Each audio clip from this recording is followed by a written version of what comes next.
Hello and welcome to Transplanar RPG. We are an all-transgender, person-of-color-led, dark fantasy actual play channel featuring homebrew stories that center non-colonial, anti-Orientalist world-building and campaigns about queerness, grief, hope, and the power of love.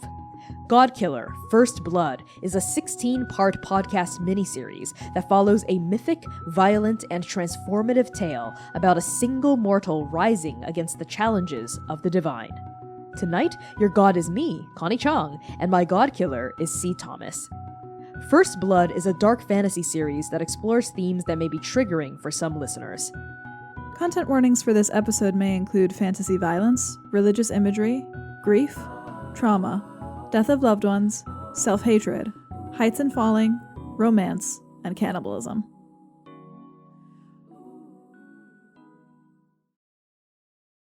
Episode 14. Fool. The fringe is where the cradle ends, and the all-consuming ocean begins. You've heard stories of the ocean before. Everyone has. A vast body of water eating at the edges of the cradle like a vulture. You've seen water before, bubbling in cisterns, trickling out of faucets, pouring down from the sky. You've even seen pools before, lakes, streams even, running through the cradle like silvery veins. But nothing compares to what now sprawls before you, just as the minor arcana do not compare to the major. The ocean is as big as the sky. It swallows the horizon, gray and blue and churning, always churning. White-tipped waves fling themselves at the cliffs of the fringe with murderous force, saltwater punching upward, brackish spray dousing rusted outcroppings of rebar. Buildings line the edges of the cradle like divers at attention, ready to jump. Every couple of seconds, a structure crumbles off the edge of a cliff, toppling into the hungry waves below, a lamppost here, a living room there, an entire skyscraper, dropping off the fringe like an apple from a tree. Everyone knows the cradle is shrinking, but knowing it and seeing it are two completely different things. Here in the fringe, you stand witness to the gradual and inevitable erosion of your home. The ocean is the cradle's grave, patiently waiting to be filled. The ocean is the end of the world. Rune, you stumble into existence on the edge of one such cliff. The Fool's teleportation magic releases its hold upon your soul. The taste of honey and candy lingers on your mouth. The tower looms on a neighboring peak, swaddled by storm clouds like some massive false lighthouse. Every couple of heartbeats, a new bit and piece of the cradle breaks off and tumbles into the ocean. And popping into existence by your side is the Fool themselves. All colors and patchwork, and before your eyes they prop their hands behind their head and take in this view with a big, chipper smile spreading across their lips. What do? Rune gasps first, sucking the air into their lungs, full of salt, full of brine, full of this brackish, stormy water, full of heliotrope, lightning, fire, everything, smoke, ash. They inhale it sharply, deep, deep, deep into their lungs and stare. Their eyes completely transfixed on that endless horizon of ocean, of storm. It is unlike anything Z has ever seen before. It is entirely new. It is entirely different. It is more divine than any god they have ever laid their eyes upon. I think you're also struck by how empty this place is. How deserted. How hollow. You gaze out at that thrashing, storming sea that is never calm and never will be, and you know that you are gazing at doom. One day, the ocean will eat its way all all the way to the Citadel. One day, even the Six will fall to its hungry, consuming waves. One day, the entire cradle will be swallowed, and the only thing that remains shall be the raging, raging sea. I think Rune is on their knees, staring out at the ocean. And now on their knees, staring out, I think just because it is so hypnotic, it is so terrifying, it is so completely divine, and it is doom incarnate. Rune almost crawls on their hands and knees toward it, a few paces, getting closer and closer to the lip of the world, the lip of destruction, the end of everything, literally the edge of the cradle. And as their hands kind of crest over that concrete block that falls down, down, down, away into nothing, they feel very small in the rain, soaked completely through to the bone, their hair slick against their face, a bruise starting to form at their temple from where Sir Sloan Iscariot had punched them in the head. It is only after a few seconds that Rune's mismatched gaze finally pulls upward toward the Fool. What is this? Where are we? Oh man, that view never gets old. Big city cliffs crumbling into an all-consuming abyss, an omen of upheaval and doom looming in the near distance. It doesn't get more romantic than this, I can tell you that. Romantic? And Rune turns around on their knees, throwing their gaze over their shoulder, their eyes awestruck, wide, horrified, transfixed on this odd beauty. And the Fool is so far away from what this place should be, this disaster that Rune is still living inside of, even as they've escaped the tower, that it's almost like the Fool is rendered in a completely different art style, just based on what they're saying, and it throws Rune so far off that they can't help but stare wide-eyed and slack-jawed at this god before them. Romantic? Yeah, romantic. Look at us, lovers at the edge of a seaside cliff having a picnic. We are not lovers. Well, you kissed me back. Rune's jaw sets, and Rune looks around themselves, realizing that they're holding onto their elbows, pulling themselves tight, trying to return to that same feeling of the devil's wings wrapped around them, keeping them safe from this place. But the rain is so cold down their spines, soaking through their clothes.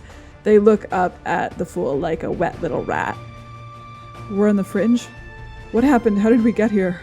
Well, after the tower took what it wanted from the Citadel, which is you and your little party there, I believe it booped its way to the northern fringe, which is where we are now. It likes being here. I think this is one of its haunts. And they turn away from the Fool again to peer out at the tower. Their gaze narrows. Is it going to come after us? Oh, who, the tower? No, I don't think so. Mostly the upheaval and the change and the chaos and the doom and all that stuff has paused, or at least over here. I mean, you're not planning on doing anything super dramatic or, like, very impulsive right now, are you? I never plan on doing any of that. It just happens. Oh, that's fair, that's fair. Well, okay. Well, if it keeps not happening, then we're probably safe from the tower. Probably. We are a little north of the northern dead, so just a little smidge. We kind of overshot it while you were inside the tower. I would say we're maybe 200 miles north of the northern dead zone. 200 maybe miles? 300. 300? Yes. Maybe 3, maybe 4. I don't know. You know, I'm not really a distance guy. I'm not great with estimating that sort of thing. I mean, when you can go wherever you want with just a flick of your wrist, space is no object. Okay, well, can you get us out of here like you did before? Why did you keep us so close if you can travel anywhere you want? Can you take us to the northern dead zone? Absolutely not. What? I mean, I could. It's not about can or can't, heretic. I just don't think it's very interesting if I zap you over there without getting to know you first. Interesting is not exactly the first thing on my mind, fool. Well there, Rune. It's not about the destination, silly. It's about the journey. And your journey has just begun. I mean, you've only just accepted the fact that you're the Godkiller, again, very handsome title, but you don't even know what that means. To be fair, I don't really know what that means either, but we should talk about it, right? And honestly, for what it's worth, for the past, 50, 70, maybe 100 years, the tower's just been sort of blipping its way around the fringe because that's where the most upheaval happens. All the buildings falling into the ocean, all the cannibal and fringe gods, they like to eat each other all the time, constantly. It wasn't until very recently, I guess until today or yesterday or a week ago, depending on your perception of time, that the tower came even close to the Citadel. What? What do you mean? Well, it's been some time since the tower took you. How much time? Well, I don't know, a week, 3 days, 14? Those are very different times. Can you please try to focus on which one it is exactly? The fool twists their mouth into a pout and they cross their arms. Well, I'm kind of feeling talked down to right now. I don't know if I want to tell you. Well, I can't. Listen, and Rune grits their teeth like these next words are pulled forcefully out of their body by nothing other than absolute necessity. Thank you. What was that? I said what I said. I thank you for getting me out of the tower, but I need to get to the northern dead zone. I need to find her, Antigone. I need to find the speaker and the champions and the northern dead zone, and I need to get there as soon as I can. I don't have time to walk 900 miles. I don't even know how long that would take. I don't even have my car. Well, all of you kind of left in order, didn't you? And I guess the first of you to leave was Pilindar. And they left while the tower was still in the Citadel, so that was only a couple hours after you were taken. Good on them. They're pretty emotionally stable, if I say so myself. And then after them, I think it was... What was it, Eos, champion of the above? I think after that, the tower had zapped away from the Citadel by then. Yeah, so champion Eos must have been dumped out close to the northern dead zone, not gonna lie. And then Jiangshen, maybe a couple dozen miles north of that, and then Antigone, maybe another couple dozen miles north of that. So all of the speakers and champions of the above and the below are pretty scattered across this northern area of the Cradle. Where's Antigone? Where do you think they are, silly? Use your brain! And they reach up a hand and they knock you on the head like you're a melon. Well, if she's just out somewhere random in the northern fringe, then we need to go find them now. Without Eos, without anyone, I said that I wasn't gonna leave her, so we need to go. Well, I know what you said, I know what you promised, but you gotta give the speaker of the above a little bit more credit. She may be a sheltered Citadel denizen, and she may never have known violence in its true form her entire life, and she may have absolutely no survival skills, and perhaps the emotional backbone of a shrimp. Do shrimps have backbone? I'm not too sure. Maybe a worm? Yes. Maybe she has the courage of a worm, but that doesn't mean she can't survive out there by herself. That is exactly what it means. Okay, now that the words are coming out of my mouth, I hear it. Yes, yeah. Do you hear it now? Yeah. Yeah, she might be getting mauled to death by a monster. No, yeah, take me, please. Oh my goodness. Okay, you're going to have to take a deep breath here, darling. You're going to give yourself a conniption. Well, just 1 second, let me check on them. What? What do you mean? Oh, they're fine. What? What do you mean they're fine? How did you do that? What are you doing? Well, I just looked. What do you mean you just looked? You were here the whole time. That's what you think. What, you don't think I can move faster than the eye can see, or at least peer through different areas of space and time like it were just curtains on a stage? I looked. She's fine. She's with Eos. They're waiting for you in the northern dead zone. Rune heaves a huge sigh. Not that I care or anything. Not that you care or anything. Rune and Antigone sitting in a tree. What kind of archaic song is that? Kissing. That doesn't even make any sense. Why? There haven't been trees in the Cradle for 500 years. You're right. And boy, do I miss them every day. They were great, those trees. So tall, so many branches, so tree-like. But I don't like to linger on what has occurred. I like to focus on the future. Oh, speaking of kisses, you're pretty good at, I'm not gonna lie, you're not a bad kisser if I do say so myself. Oh, is this really what we're gonna do now? 400 miles of this? 400, maybe 500, 600 miles of this. Yep. 600? Well, I don't know much about distance and space. Hey, does Antigone know you're a good kisser? Does Eos? The words immediately get caught in Rune's throat, and despite how cold it is with the rain coming down and the salty mist coming up off the ocean, Rune's face flushes a deep red. Does it matter? Well, I think it does. I mean, clearly, there's a little bit of something going on between the three of you. Clearly, there is nothing going on. Okay, nothing. It's just it was a business arrangement. Okay, it was a deal to break a curse and help them on whatever, I don't know, knowledge quest they were on. It wasn't real. I needed to kiss Antigone for the god magic to work. I don't know how it works. Okay, that's it. That's what felt right. And that's taste. So Rune barely holds on to the desire to roll their eyes. Like, they barely squash it back down into their body. What do you want? What do I want? Yes, what do you want from me? What do I want? If you're not going to just take me to the Northern Dead Zone, then what do you want from me? What I want is to help you grow. To bloom into your best self. My best self doesn't exist. That's not true. If we're going to travel together for a little bit, then you're going to have to stop being so defeatist. Defeatist? Mm-hmm. I'm not defeatist, I'm a fucking survivor. Oh, well, you're kind of a grumpy pants survivor. But yes, that's what I want. I want to help you help yourself. Seriously? What's the point of saving me if you're not actually going to get me to where I need to go? Oh, you think saving someone is just about rescuing them from danger? Yes. Okay, I hear how that sounds even coming out of my mouth. All right, let me put it this way. There are many different ways that someone can be saved. I saved you physically, and I could save you physically, again, by just zapping you to the Northern Dead Zone. But I think there's another more pressing, more interesting, and important way you can be saved that you haven't been saved yet, which is right here. And the fool reaches out and presses their hand against your chest. Emotionally. Rune looks down at the fool's hand and then back up into the god's face. Are you fucking with me?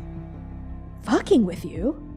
Fucking with you? I mean, yes, all the time, constantly, but that doesn't mean I'm not being sincere. Yeah, yes, it does. Do you hear how that sounds?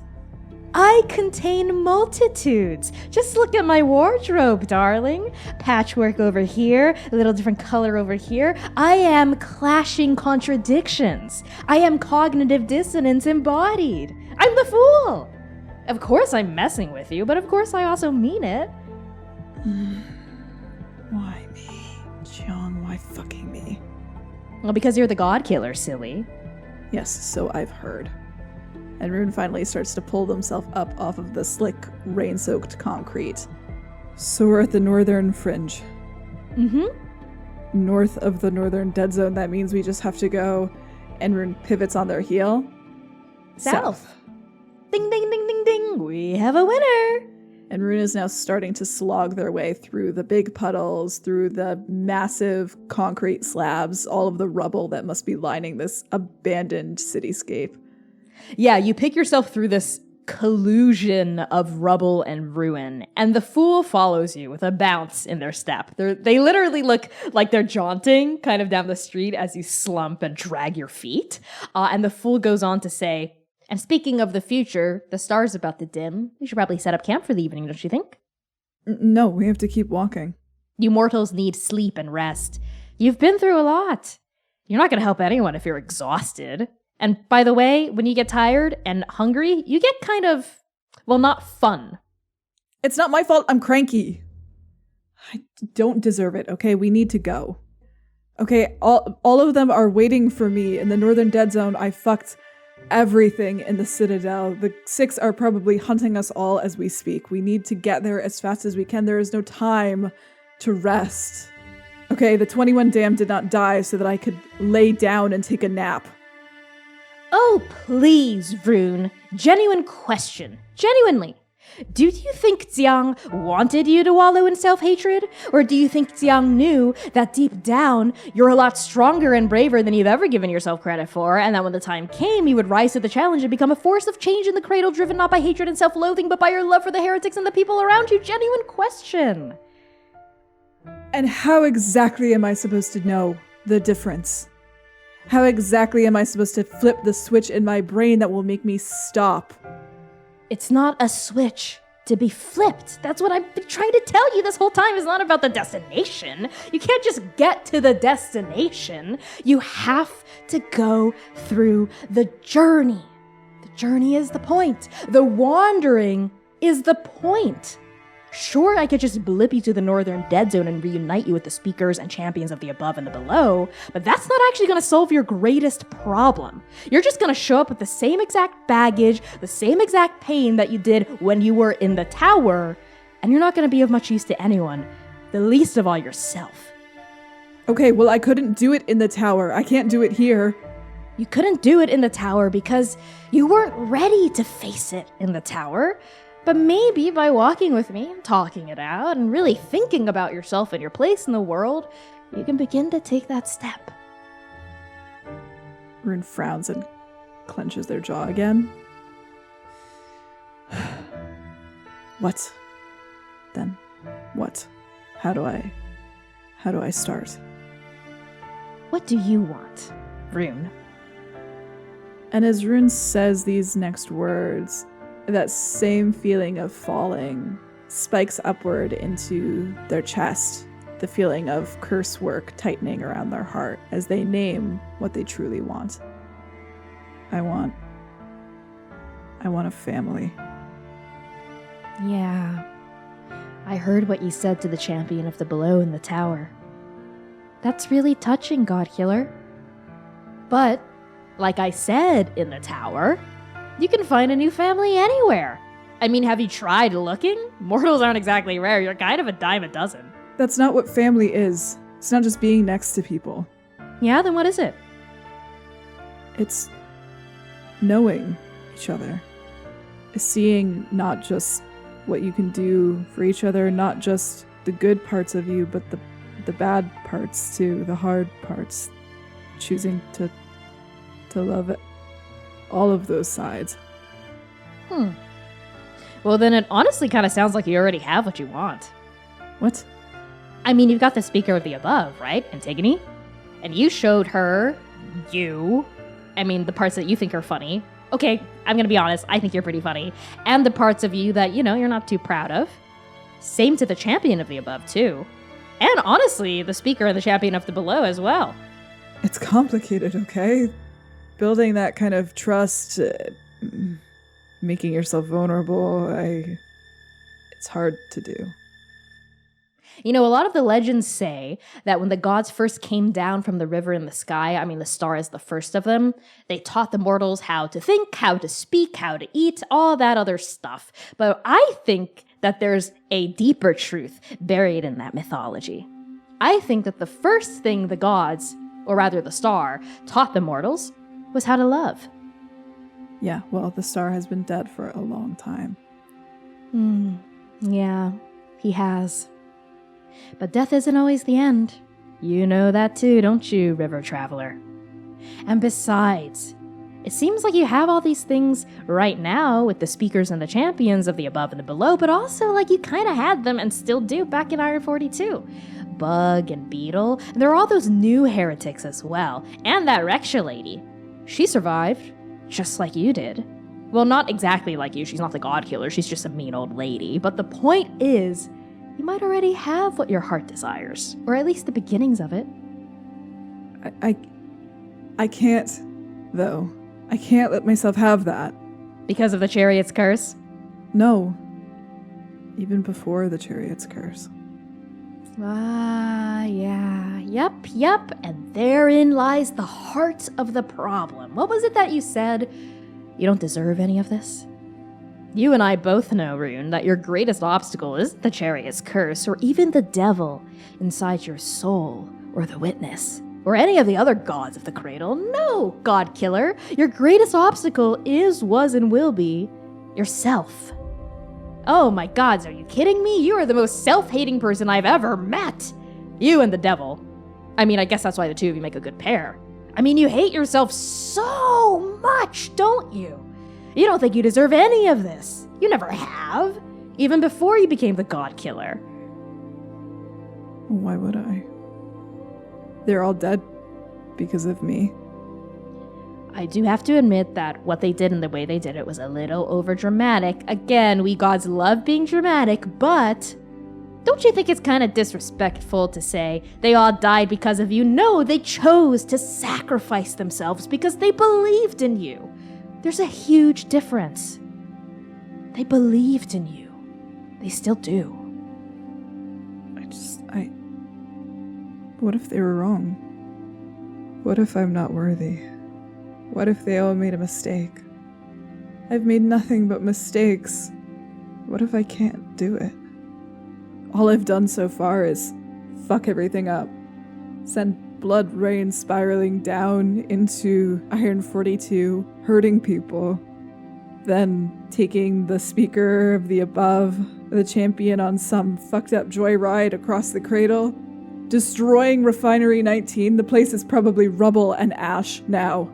Destroying the chariot, seeing her in that much pain, and then coming to the Citadel and breaking every single fucking rule that Antigone laid down for me.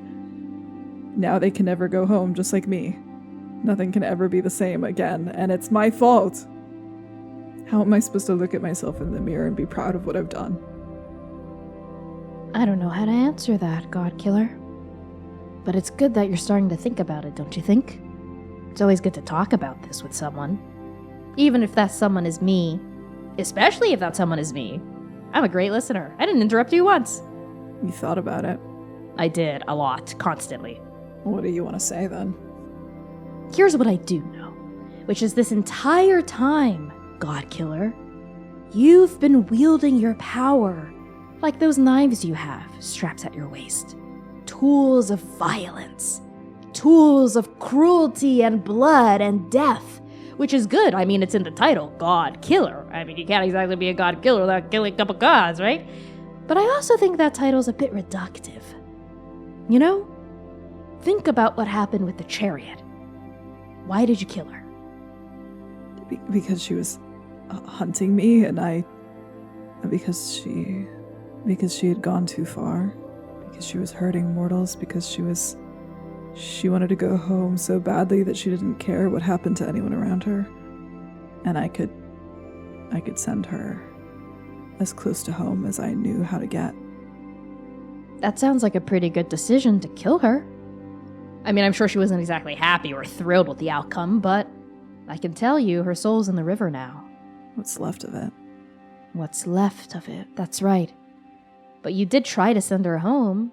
You killed her out of mercy, didn't you? In the end. Is there really such thing as a mercy killing? The devil doesn't fucking seem to think so. The devil has a lot of problems, but this isn't about the devil. It's about you. Godkiller. You don't just have the power to kill gods, Rune. You also have the power to spare us. What? The same blade that could pierce through someone's heart could choose not to.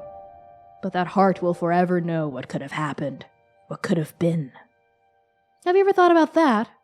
Or rather, better question, have you ever met a god you've wanted to spare? Immediately, Rune's mind flashes to death, and their jaw tightens a little. They try to avoid the question by answering, well, if I know anything, it's that the second that I find Eureka, I will kill Fair with so much force and will that they will be rocketed into the river. Yes, yada. But you thought of someone, didn't you? A face flashed across your mind's eye when I asked you. Who'd you think of? Was it me? Was it me? Am I special? Am I different? I'm not like the other gods, am I? Yeah, it was you. Oh, you're a terrible liar. I'm not a terrible liar. But you know what? It doesn't even matter who you're thinking of, because the fact is you thought of someone. Maybe a new way forward is not just having one knife in your sheath. You've got to have multiple. I mean, you're a dual wielder, you know that. And you don't even use sheaths, by the way, which I think is kind of dangerous. I mean, what happens if the knife accidentally stabs yourself in the butt? But that aside, you can kill gods, but you could also spare them. You could choose the path of violence and rage and destruction, like the devil has been pushing you to do this whole time, which, honestly, rage and destruction has its purpose, has its time, but you can't just apply it to every single situation. You're gonna cover the whole world in ash if you do that. Maybe there's a way to do both, to kill and to spare, to rage and to show mercy. I get so angry.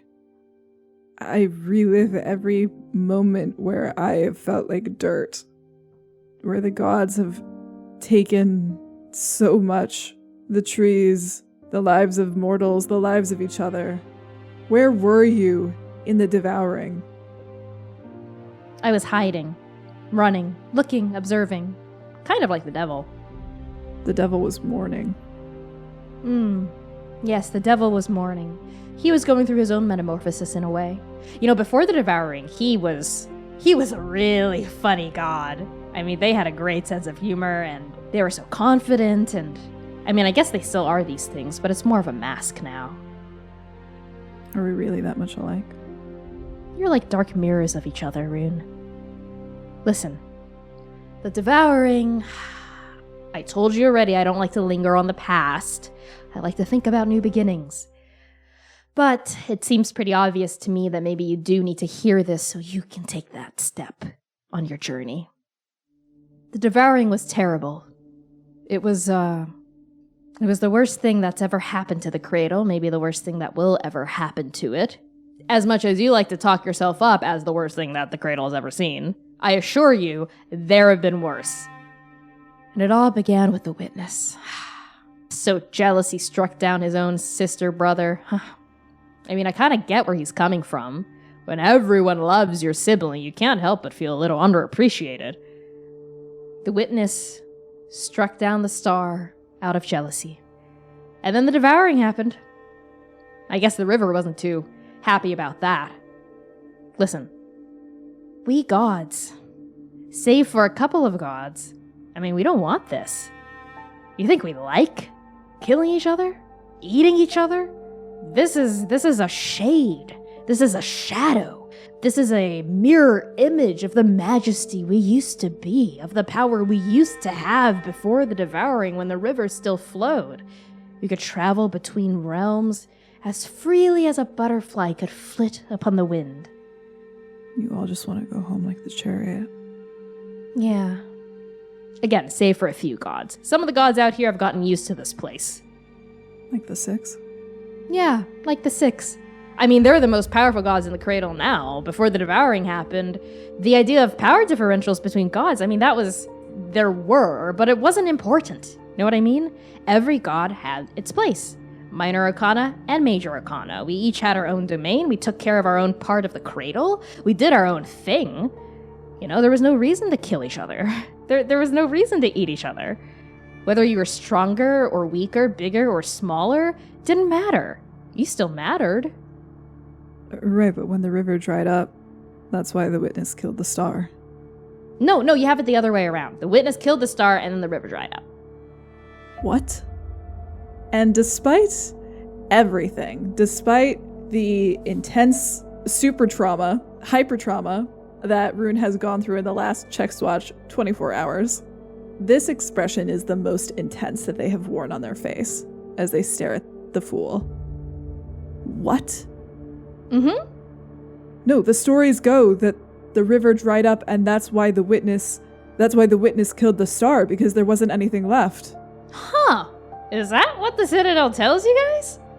Yes. That's not just what the Citadel says, that's in every text that exists, every history, every oral tradition, even the heretics. That's what we know. That's what we've been taught. That's what happened.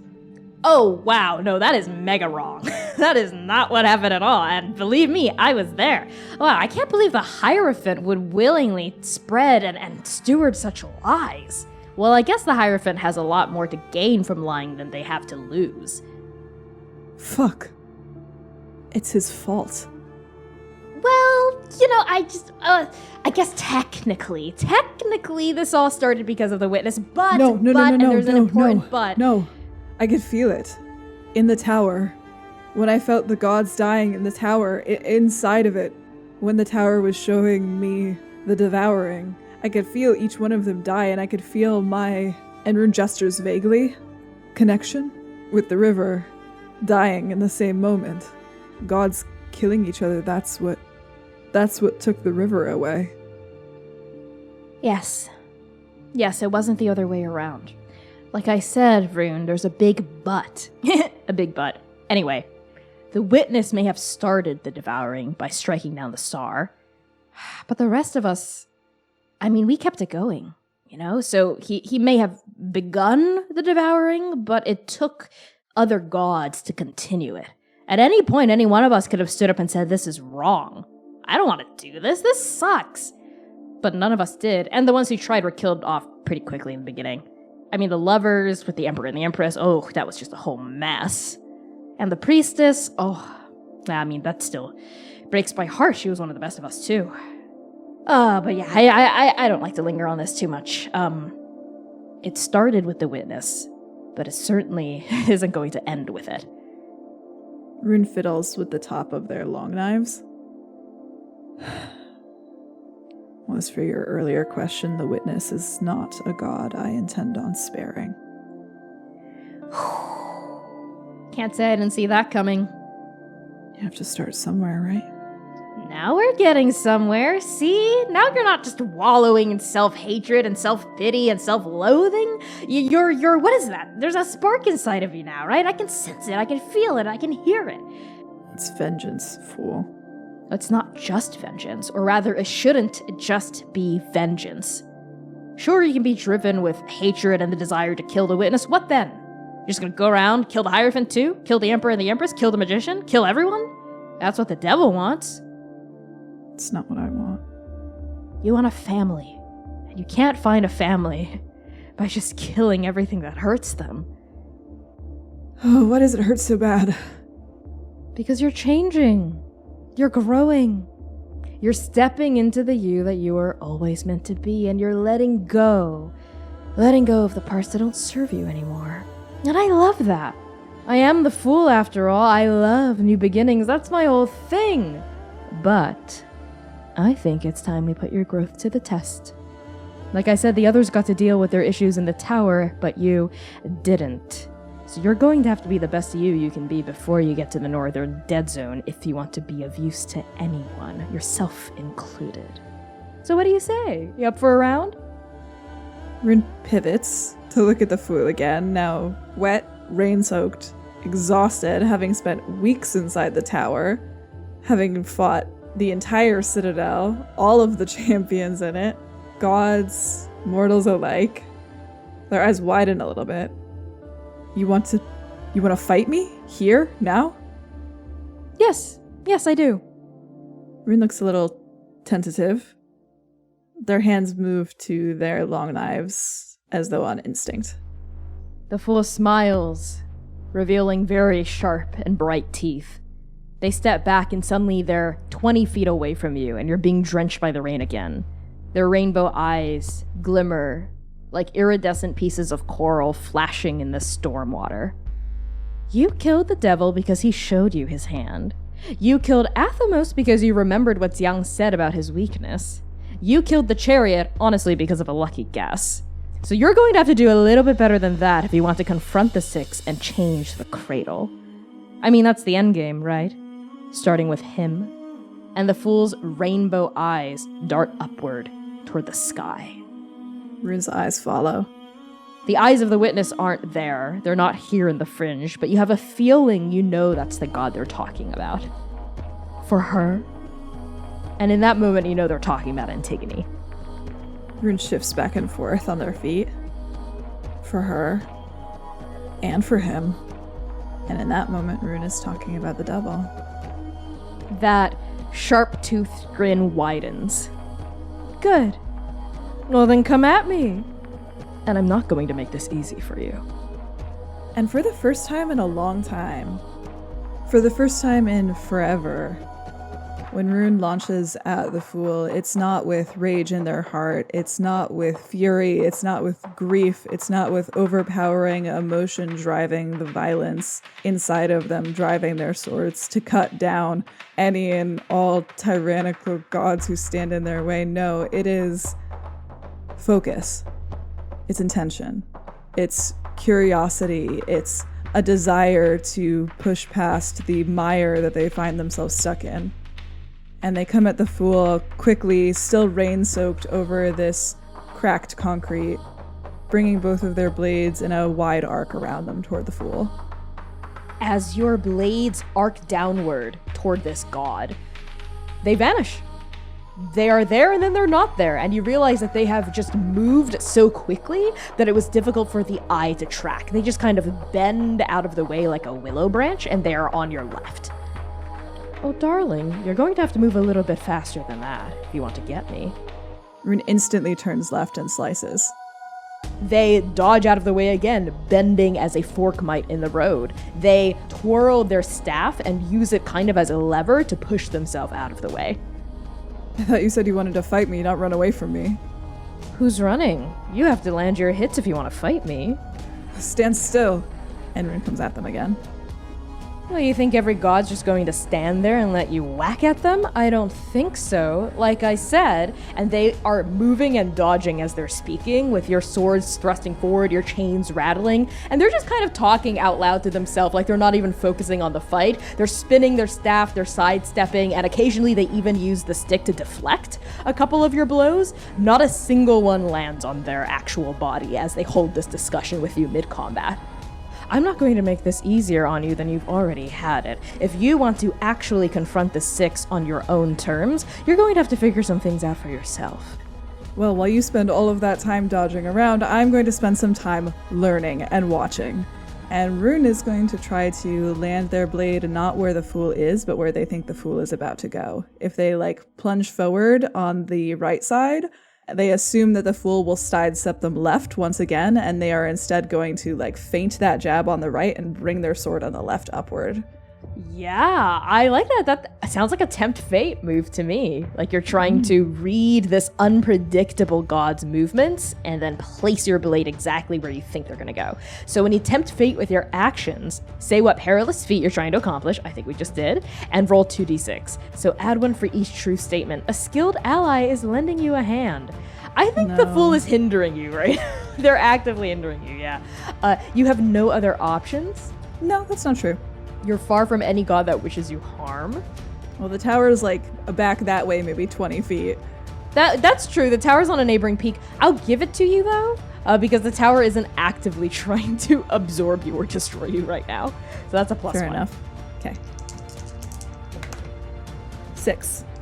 That is a miss. So on a miss, 6 minus, the fates laugh in your face. The GM will describe how your plan implodes. So I think it's not just the fates who laugh in your face, it's the fool, as your eyes kind of calculate their maneuvers and you thrust your sword forward. But kind of at the last minute, the fool completely unexpectedly bends in a completely different direction. They even actually cartwheel in the opposite direction, like doot, doot, doot, doot, like a star moving along its pointed spokes, so that they end up in a wide circle behind you. And then they land on their feet and do a little bit of a pose. And there's even a little, I think, halo of sparkles that bing, bing, bing, bing, bing, like firework and crest downward around their head as they strike that pose.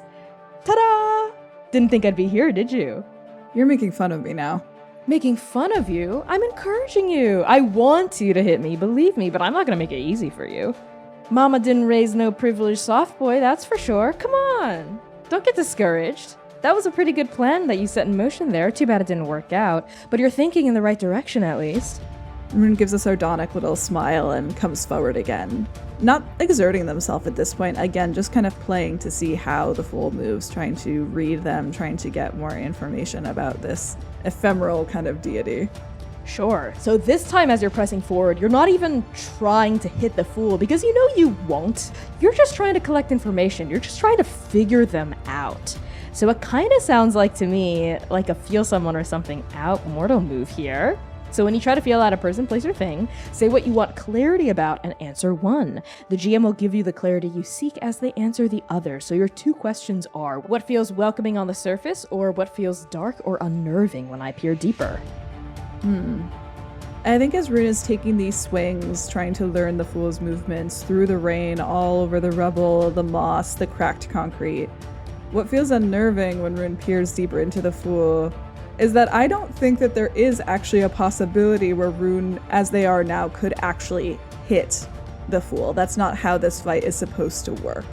They could swing at the Fool for the next 300 years, the next 6,000 miles, and not hit them one time. It's like the Fool's presence, the Fool's self, bends around the possibility that they could be hit. It's not just a physical difference between them, it is a literal one. That is true, which means I have to give you the clarity you seek as I answer what feels welcoming on the surface, which is, as you spar with the Fool, spar being a very loose word here, you haven't landed a single hit that they haven't deflected, dodged around, or simply cartwheeled or twirled their way past. But I think you're realizing that you're right. 5,000 years, 10,000 years could pass and you could never land a blow. So it's not about landing a blow. You could never physically outmaneuver the Fool. You'd have to be like an actual fully fledged god to do that. And even then, like, you get the feeling that even the other major arcana probably wouldn't be able to hit this little squirmy patchwork guy, even if they tried really hard. So you're going to have to exploit their downfall, I think. And they're actively, openly saying this to you as they're moving. Like, oh, too slow. Oh, got you there. That's a nice feint. Parry, parry, parry, swerve. And they twirl, twirl, twirl around you. And they always end up to your side or behind you. But even as you try to predict that and swipe your sword backward as they move, they just end up in a completely different position. At this point, they're just having fun with you. You see them posing, right? At one point, I think they even lie down on the ground like they're lounging on a chaise lounge. At another point, they're kind of leaned up against their pole, sipping tea from a cup that they've just manifested in their hands. And at another point, they're upside down, balancing on one arm behind you as you turn and slash at them, and then they bounce out of the way. And they're saying, you know, you're going to have to try something else instead of just slashing at me. Physically, there's no contest here. If I do say so myself, I hope you don't mind a little bit of bragging. I think I've deserved it at this point. Rune gives this kind of wicked, broad smile that cracks over their face. Oh, I'm sorry, did you think that I wasn't doing that already? And they are going to pull upward on both of their swords up into the air so that the chain pulls completely taut. Because I think as they've been going around, they've been letting a little bit of chain out as they twirl around with the Fool and do this like map on the ground. So now there's like a map of chain all around the ground. And I am hoping that the Fool would have like dodged out of the way and stepped into a loop of the chain where it had crossed over itself. And Rune is trying to pull them taut, not to hit them, but to catch them. Because I could only suspect that a god like the Fool, who is a wanderer, their downfall would have to do with them being trapped somehow. A trapped wandering god is no god that could possibly exist. It's the worst place for them to be. You know what? That's a really good guess, Rune the Godkiller. So as you pull that chain taut, your eyes flick down to where their ankle is, right? As that loop grows smaller and smaller, smaller, like almost grabbing their foot, and at the last moment their foot slips past it. But you do notice that their rainbow-colored eyes are not locked onto you or even at the trap when they escape it. They flick over almost subconsciously to their bindle, to the sack tied to the end of the pole, as though checking it to make sure it's okay in this moment of almost being trapped. But at the last minute, like a rabbit slipping free of a noose, that foot is gone. And they kind of like cartwheel and bounce backward doing these handstands until they're about like 10 feet away from you. And they land. Ooh, well, that was close. You almost got me there, I have to admit it. Mm-hmm. And unfortunately, I did already get you, didn't I? At that, the Fool cocks their head to the side, and those like patchwork cloth stars dangling from the brim of their hat also like foosh to the side in front of their eyes. Well, what do you mean by that? People like you and me, people who always are looking out for other people, who are always trying to protect everyone around them instead of giving ourselves the time of day. Well, in the moment where we're in the most danger, we look to the thing that we're trying to protect. And Rune's eyes flit over to the bindle behind the Fool's head. The Fool follows your gaze to that bindle, like both of you kind of turn and they look, and then they look back at you and their eyes are slightly wide. Oh dear. Uh-huh. And Rune comes at them again, this time aiming exclusively for the bindle, trying to get it caught up in their chain, trying to stab at it, trying to get it away from the Fool the best they can. Yeah, this time the Fool's going, ee, ah! no, not my sack, not my bindle, please. And they're like cartwheeling around, jumping. What do you got in there? Secrets, fool? No, it's nothing. It's just there's ducks in here. That's right, there's a duck in here. And you wouldn't want to hurt a duck, would you? Not a defenseless, poor little quacking mallard. I have no idea what half of those words mean, but I know that you're trying to trick me, fool. I'm definitely not trying to trick you here, but you have to hit me. Remember, hit me, not my bindle. Oh, why would I do that when you seem to be so scared for the first time in all of this? Where's that confidence, fool? And the fool continues to cartwheel and hopscotch and jump, but this time their movements, instead of being lackadaisical and assured, are a little manic. They're a little frantic. So I think this is going to have to be a move of some sort. It might either be challenge someone dangerous or inflict violence. Let's say challenge someone dangerous. I think that makes the most sense. I think so too. So when you challenge someone dangerous in front of an audience, say what foolish or risky action you hope they'll take and roll 2d6. Weirdly enough, I think the tower counts as an audience. That's so and funny. so does, I'm also going to say the ocean also counts as an audience. Why would you say that? Actually, Don't worry about it. Just wondering why you would say that. Just Don't worry about the it. people would like to know. The people are me. Oh, well, I'm not going to give it to the people. So what foolish or risky action do you hope the fool will take here? I hope the fool will fumble their bindle. I love it. So add one for each true statement. They care about your opinion. Yeah. They think they're stronger than you. For the first time, I don't think so. I think you're meeting a god that doesn't actually think they're stronger than you. The crowd is on your side. That feels not true. That is not true. I don't think that's true. So You were really stretching to have a crowd between the tower and the ocean, and I think that those are both two completely neutral entities. Yeah, I think so too. It's the most hilariously neutral crowd. Okay, go ahead. Okay. 7. You are weirdly good. Is it challenge someone dangerous that you're weirdly good at? Okay, so on a hit, that's a 7 to 9, your target rises to the bait. So the fool is no longer this languid, easygoing, confident acrobat. They're now more akin to a mouse scurrying away from a very hungry cat. And you're kind of going after them with your knives, right? Like claws flashing forward, the silver of the blades catching in like the stormy winds and rains whipping around the two of you. And there is a delicious, delirious, wonderful moment where I think you've backed the fool to the edge of the cliff. And they kind of like lean backward, almost like they're about to topple over. Their eyes kind of go wide, and I think they thrust their bindle forward in that moment. I think as the fool is starting to fall backwards, a more mortal feeling comes into Rune's heart, like the immediate panic of seeing somebody in Iron 42 start to tip off of a rope bridge. And Rune's hand releases their long knife instantly, so it falls limply at their hip, and they reach their hand out to grab the bindle and grab the fool. So both of them are like suspended holding onto the bindle together, with the fool leaning back over the cliff.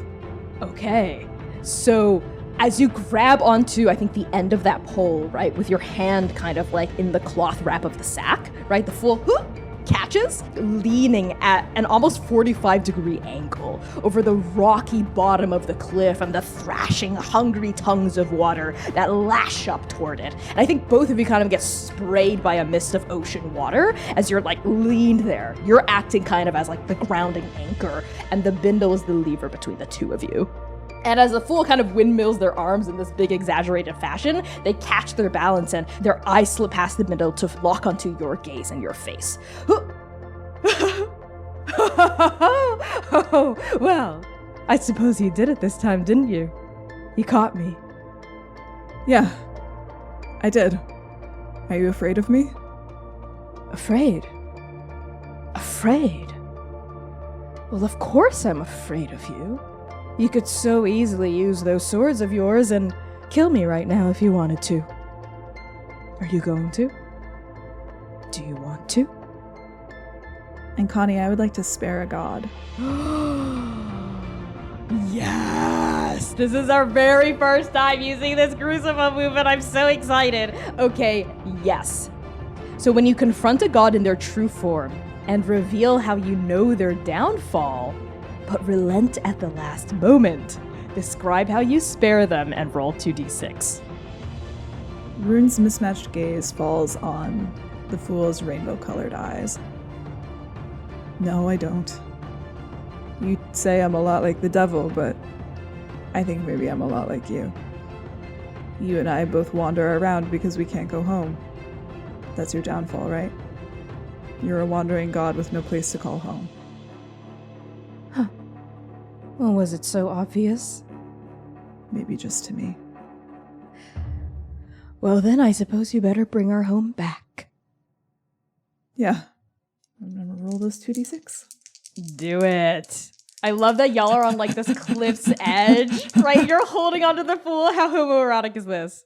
I am not rolling well today. A 4. That is a miss. So on a 6- on a spare, the river seals your choice. Your mercy is eternal and you can never kill them no matter how they trespass against you in the future. And regardless of your role, you receive a semblance of their power. So, what does it look like as you spare the fool? Rune is surprisingly strong. I think seeing them next to Eos, it's easy to forget. But Rune's shoulders are broad, strong from years and years and years of work in the mines in Iron 42. And they pull the fool up effortlessly. And they lean up on their tiptoes because, of course, even the fool is taller than Rune. And they kiss them. And that's how I spare this god. Oh, I love it. Yeah, you pull them all the way up from the edge, and then your lips meet, right? And I think there's a moment where you feel their long lashes flutter against your cheeks in surprise. They were not expecting a kiss from you, but then you feel them smile against you, and they lead in and they kiss you back, and they even kind of pull you in close. And as they do, as this moment of union occurs, both of you feel magic swirling around your bodies, mixing in with the roar of the ocean at your feet and the spray of the salt water against your cheeks, and you realize that your cheeks are getting wet, not just from this spray, but from something, some sort of force, some kind of energy swirling around you like a typhoon. When you open your eyes, you see it. The river. It swirls around you. You see ghosts moving, I think, in a whirlwind, in a swirl that surrounds both you and the fool. The fool pulls away as well, looks around with eyes bright, rainbow, wondering, and then the river, I think, dies down and vanishes back beyond the pale, back beyond the veil that separates the cradle and the afterlife. And both of you feel some kind of, like, bond, connection now that threads the two of your souls together. I think that's what it looks like when the river seals your choice. When it means you can never kill the fool again. The fool turns back to face you, and that crooked, sharp smile is on their face. And they twirl their hand, and they move the bindle in front of their chest between the two of you, and they tug at one of the cloth wraps to, like, open the top, like, ever so slightly, and then, boop, peeking its head out through the gap is a duck. Oh, you're fucking with me. A soft, very normal-looking brown duck. Quack. You let me fight you with a duck in your bindle? I thought I already told you I had a duck in my bindle. I thought you were teasing me. I thought you were making fun of me. Quack. Well, are you gonna pet her or what? Can I touch her? Of course. Why do you think I'm showing you my duck? I don't know. Rune looks down at their hands, tentatively reaches out to pet the duck on the head. A little tentative pat. Do you pet the duck like a cat? Yes, Rune does pet the duck like a cat. They assume that it likes ear scritches, even though it doesn't have ears like Bug and Beetle do. They just kind of make the assumption and, like, scratch its head a little bit. Yeah, the duck, I think, wiggles a little bit more out of the bindle, and then with a poof of feathers and a kind of weird popping noise, the duck is loose from the sack. And it, I think, even flutters a bit and lands in your arms as you pet it and scratch it, and its wings flap, and then it kind of nuzzles against you. And then when you're done kind of scratching it around the head, around the body, the wings, it's so soft, it's so cute, it's so small, it's football shaped, right? Football sized. It looks up at you, and the fool says, "Ducky, do it." Do what? And in that moment, you feel magic. Oh my god. From the fool's duck. channeling into your soul, binding the two of you together, and you feel someone, maybe the Fool, maybe Ducky. Maybe Ducky is a part of the Fool and the Fool is a part of Ducky, and they're one and the same, and they're completely different as well. Reach into the deepest recesses of your soul and latch onto something that's been planted there. A dark hook, an obsidian seed, some kind of corruption, some kind of prison. And that latch begins dredging it up. And you feel, I think, the hot, burning sensation of gasoline sloughing through the interior of your body. You smell black ichor. You smell burning blood. You hear the chariots roar in the distance. And then Ducky and the Fool pull the chariot's curse that has been planted within you up and outward through, I think, the roof of your throat. It comes outward from your neck like a glowing golden black wheel. What is that? Oh. Whoa, you look at that, Ducky. I suppose that's what the chariot's curse looks like. Rune rubs at their neck a little bit, their fingers going over the place where that glowing orb just escaped from inside of their soul. They look kind of down at Ducky and look at the Fool. And they feel not the sensation of falling in their ribs anymore, but a warm glow, like the after fire of campfire smoke. Like the warmth of a bonfire against their skin, but pressing them from the inside. Is that you took it out? Mm-hmm. Thou shalt never have what thy heart truly desires. Well, it's the least I can do for sparing me, don't you think? Rune's eyes grow a little wide. What are you going to do with it? Ducky! And the duck opens its maw wider than a duck should, revealing rows of razor-sharp teeth and gnashing tongues, and then the Fool drops the curse in. Ducky snaps their bill shut, swallows, and then reverts back to the size of a regular duck. Quack! Rune holds Ducky at arm's length. Oh my god, you are just the cutest little thing! And they bring Ducky in and nuzzle them a little bit more. Yeah, as you continue to nuzzle, the Fool giggles, I think, and they sling an arm around your shoulder, and they prop their staff across both of your backs, and they begin to, start to guide you away from the edge of the cliff and back down toward this hill as Ducky nuzzles and quacks in your grasp. And the Fool says, "Well, Godkiller, that's your first time sparing a god, huh? Well, hopefully it won't be your last. And hey, I really do hope you find what you're looking for. What your heart truly desires, that family of yours, and I do still think you have it closer than you think you do." Well, I hope the same for you. You lost your family too, in the devouring. Well, yes, I suppose I did. But one day, we'll all reunite. Really, I think the only question is how we'll be reuniting. Whether we're all dead and cannibalized and floating in what remains of the river to be subsumed by oblivion at some point down the line, or if we're able to find our path back to that home we thought we had lost. I hope you get to find your way back home. And I hope you find the family you've always been looking for. Well, are you at least going to help me get there in a timely manner, or are you really going to make me walk all 1,000 miles it's going to take to get back to the Northern Dead Zone? Okay, fine. You must have felt something else while the river was surging around us, didn't you? I mean, it wasn't just the river that sealed your choice to spare me. It took something from me and gave it to you too. A little spackling of my power, let's say. Rune blinks. I can travel wherever I please. Part of what I can do as the Fool is kind of look one way, appear somewhere else, look the other, appear where I want to go. You see those rocks on the horizon beneath us over there? Yeah. Maybe 500, 800, 10,000 feet away? I'm not good at distance, but some manner of distance away. Try to get there. What, like walking? No. Try to blip yourself there, like I do. Rune's brow furrows a little bit, and they immediately think of the teleportation dais inside the Citadel, how Antigone had prayed and had used it. And Rune is not one to pray, so they do not clasp their hands. But they do try to manifest that same feeling in them as they stare at the rocks in the distance, and they pull their breath in, and suddenly they feel like they're falling, and I would like to wield a power.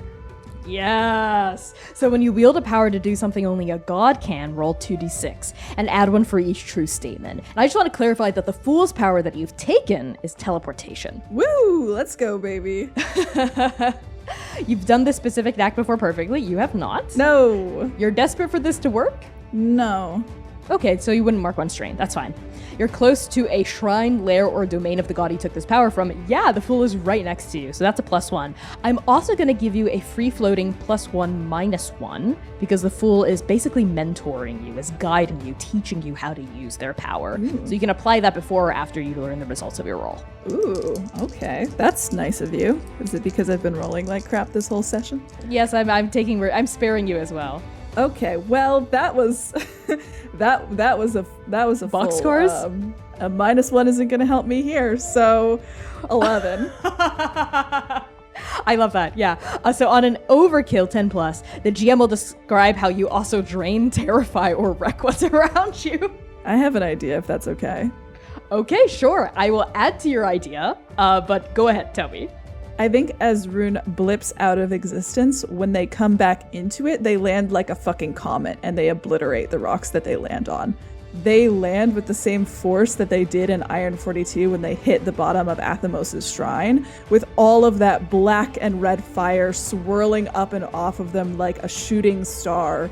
And I think there's like a flash of somewhere between an explosion and lightning.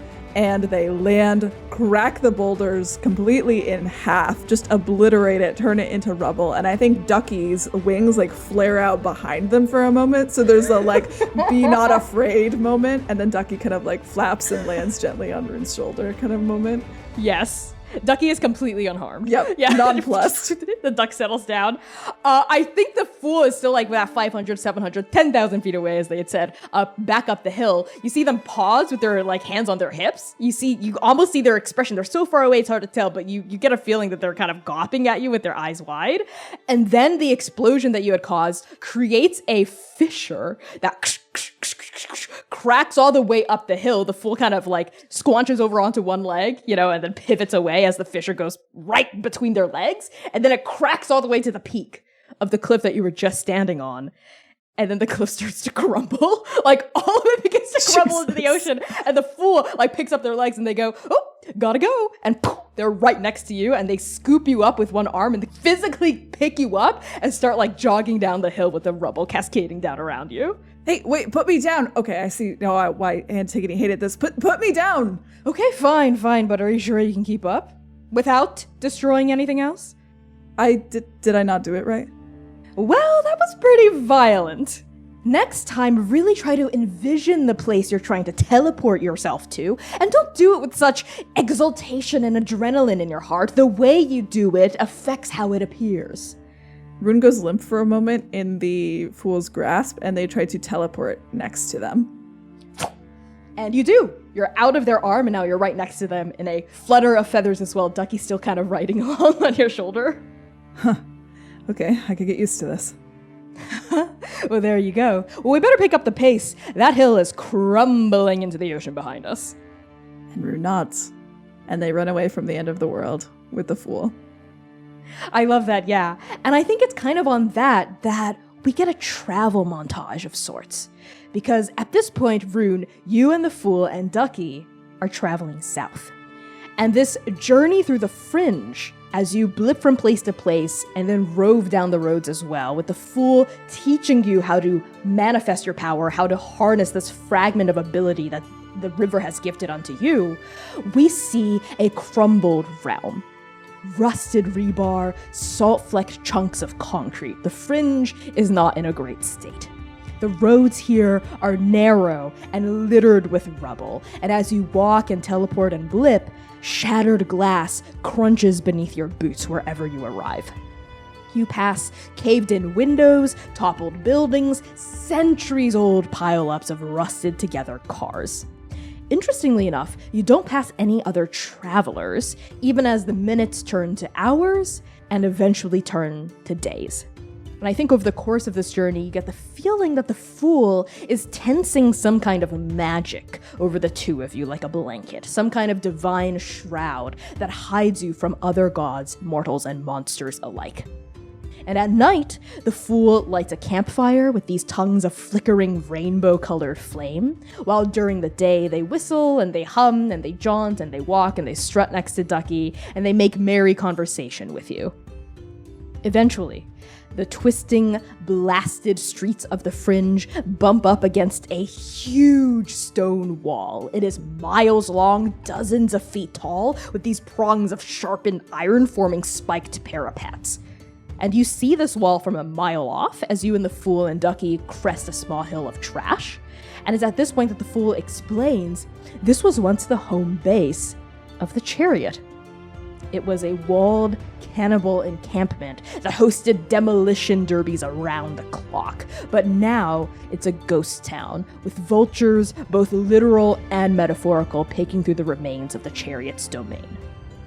Kind of from the peak of this hill, the Fool grasps your wrist, looks at you, and just gives you like a meaningful nod, basically challenging you, encouraging you to use that new teleportation power to blip you past this obstacle, past the scavengers in this encampment. And I think with the Fool guiding you, you're able to do it. You and the Fool and Ducky blip into existence in the midst of a crumbled library, some half a dozen miles away from the encampment, with these ruined books scattered on the ground, gray light streaming in through the broken windows. The days pass with a predictable rhythm. Walk, sleep, wake, walk, sleep, wake. And occasionally, when brushing up against some big obstacle like cannibal camps or chasms or dead zones or irradiated sectors, the Fool either grasps your wrist and teleports the three of you by themselves or encourages you to do so, to train you essentially, to teach you and instruct you. I don't think you avoid people forever, though. I actually think there's an evening where you see a campfire glinting within the ruins of a monastery, where a group of mortals are huddled around the flames. And Rune, I think something within you compels you toward them, even though the Fool is kind of reluctant about it. But they do suppress their divine aura, so they appear only as an eccentric-looking traveler beside you.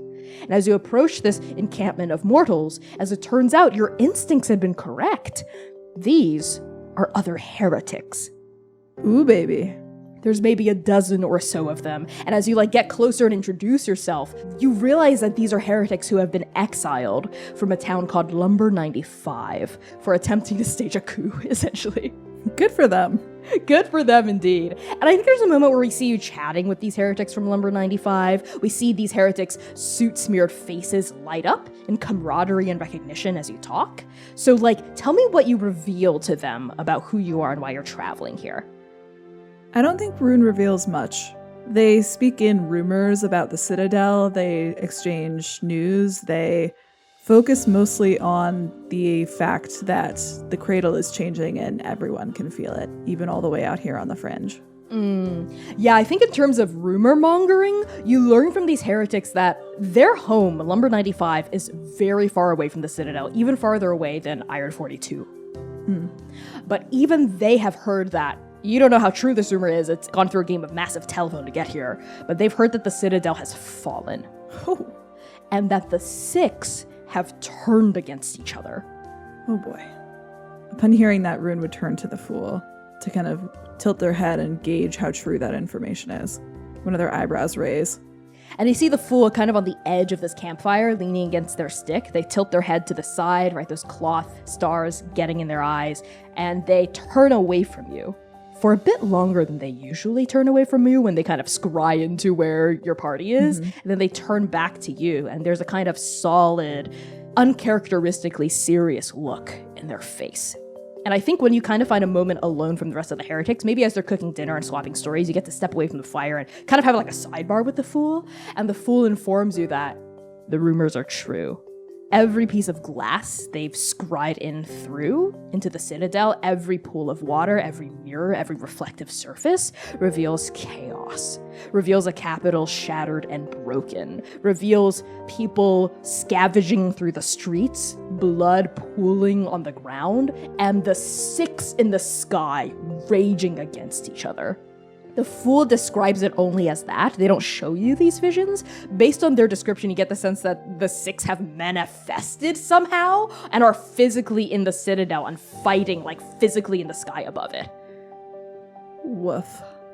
That sobers Rune for a while, I think. Probably for several days at least. I think so as well. But before you leave this group of heretics, they inform you that your stories of camaraderie and heretical living in Iron 42 have inspired them, and they've decided to try to head that way themselves.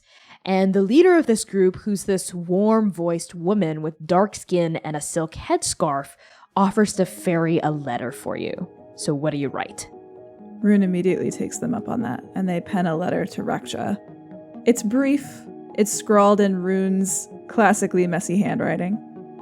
And it says, Rekja, baby is okay, in parentheses, I think. The cradle is changing. I'm changing. Stay safe. Keep Iron 42 safe. I'll be coming home soon.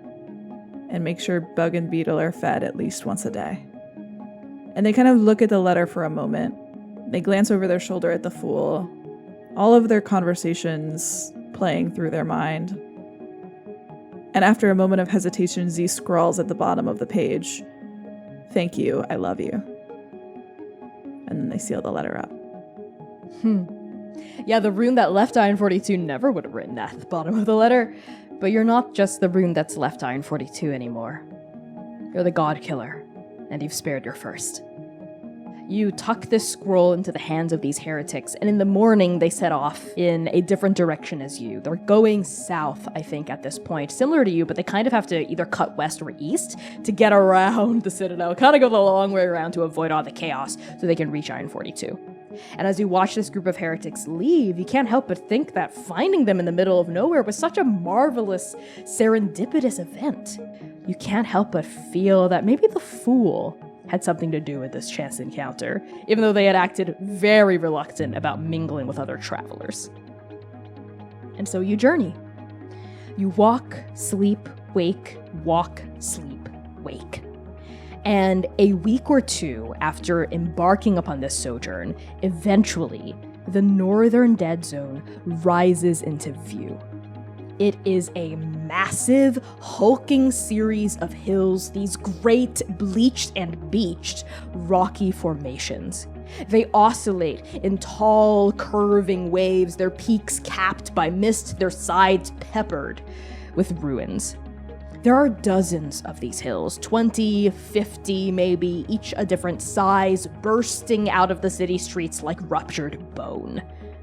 The Fool pauses at the edge of this dead zone, gazing upon the looming hills with a kind of curious and somber expression.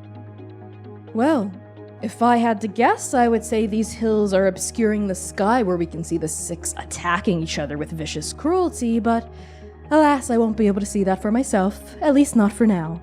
I suppose this is where we part ways, Godkiller. Wait, you're not coming with me? It's a dead zone, silly. I'm basically useless in there. Godkiller, you'll find what you're looking for in the Star Song Temple at the top of that tallest peak over there. And the Fool gestures at one of the hills. Thank you. You're very welcome. Don't get eaten by mist bears on your way up. Is this your way of saying that you'll miss me? Yes it is. Fine, I'll miss you, Rune. I will. There's no one quite like you. I've never met anyone, mortal or god, who's been quite like you.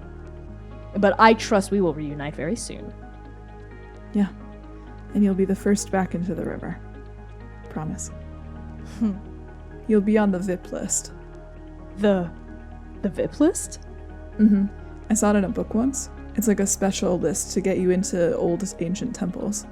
Oh yes, the VIP list. How could I have forgotten about that? Well, I better be the biggest VIP there.